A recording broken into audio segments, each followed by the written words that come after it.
E vamos falar agora de vacinas, mais precisamente de registro de vacinas. Nós vamos conversar com Antônio Barra Torres, que é diretor-presidente substituto da Anvisa. Doutor Antônio Barra Torres, boa tarde. Boa tarde, privilégio falar com vocês. Bem, nós estamos acompanhando com muita ansiedade aí os anúncios em relação a vacinas. A Anvisa tem se reunido aí com empresas, instituições interessadas no registro, não é? Nós temos testes sendo feitos aqui no Brasil, testes que avançam e infelizmente o Brasil é um dos escolhidos porque a gente ainda tem um estágio avançado aí da pandemia, não é? Então facilita inclusive essa testagem, mas eu queria saber a posição da Anvisa em relação a isso, né? Porque a gente tem muita discussão, uma corrida para ver quem sai o registro na frente. Quais seriam as condições da Anvisa para o registro das vacinas e autorização para aplicação na população em geral?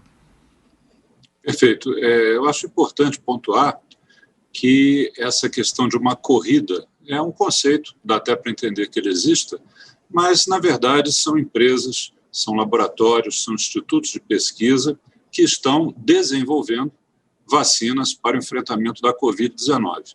Então, na verdade, não estamos assim preocupados com quem vai chegar na frente. O que temos a preocupação é de que os estudos desenvolvidos aqui no Brasil sejam conduzidos dentro de um regramento, dentro de uma norma, que nos comprovem a qualidade, a segurança e a eficácia dessas vacinas. E quando a Agência Nacional de Vigilância Sanitária atua dando a anuência para esses desenvolvimentos, ou seja, concordando com esses desenvolvimentos vacinais, ela também faz a monitorização do processo, justamente para poder garantir a qualidade desses produtos, a solidez desses estudos, de maneira que, quando essas vacinas estiverem prontas, elas possam cumprir com o prometido, com o papel a que elas se destinam.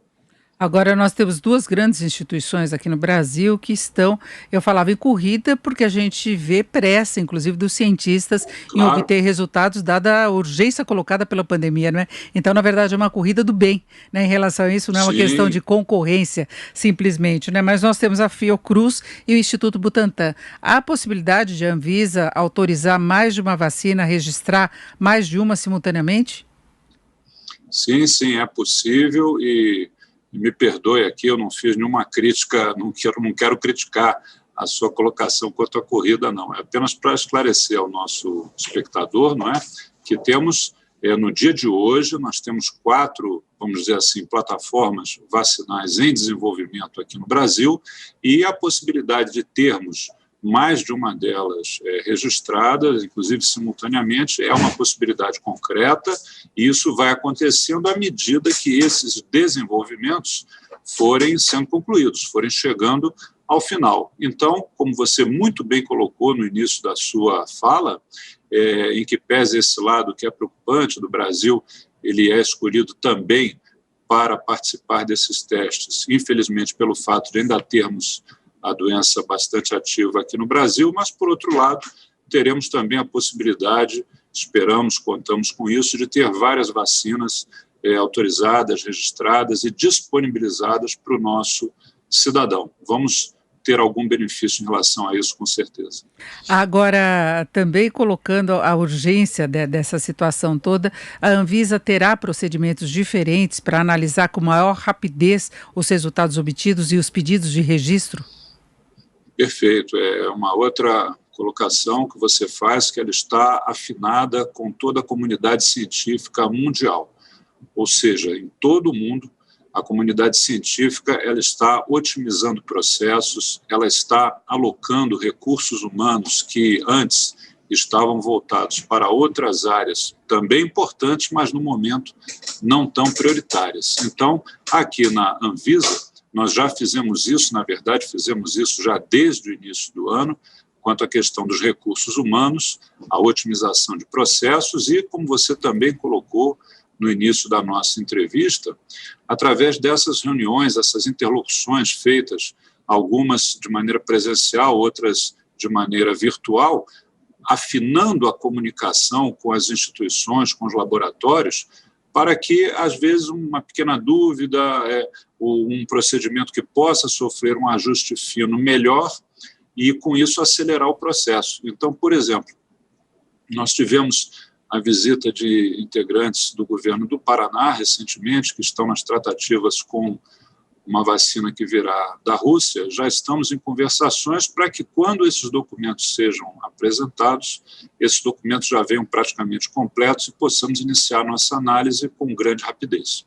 Agora, por exemplo, acho que tem informações que o laboratório Sinovac teve a aprovação para uso emergencial da vacina na China, e é a vacina que está sendo testada aqui no Brasil pelo Instituto Butantan. A Rússia também já registrou patente, quer acelerar a distribuição. Como é que fica o Brasil nessa disputa por espaço? Porque a gente sabe que haverá uma demanda global pelas vacinas.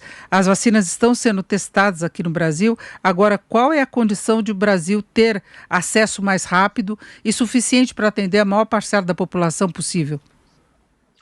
Veja bem, das 4 vacinas que estão em desenvolvimento no Brasil, tanto a do grupo AstraZeneca quanto a da Sinovac, ou seja, as que estão ligadas à Fiocruz, no Rio de Janeiro, e ao Instituto Butantan, em São Paulo, prevêem a transferência da tecnologia, o que para nós é muito bom. Então, isso nos dará, certamente, a autonomia da produção e também a possibilidade, claro, essa produção sendo em quantidades suficientes, atender até eventuais pedidos de fora do Brasil.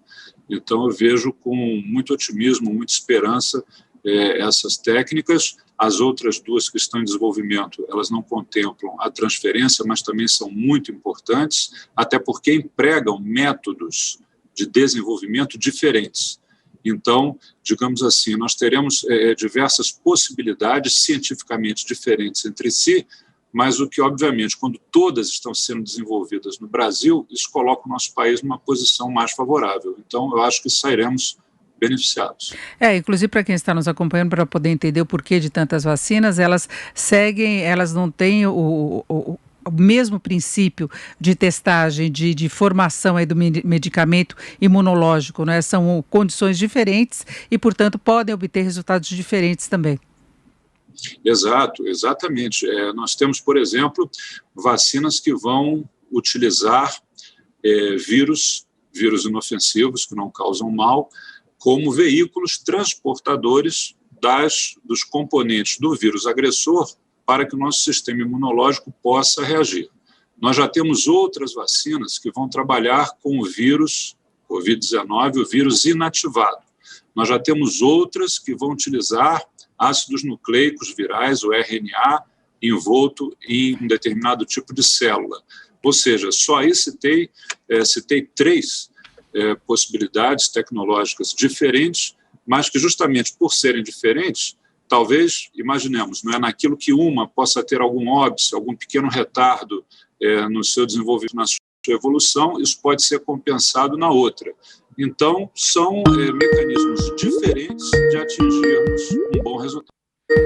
Perfeito, nós conversamos com Antônio Barra Torres, que é diretor-presidente substituto da Anvisa.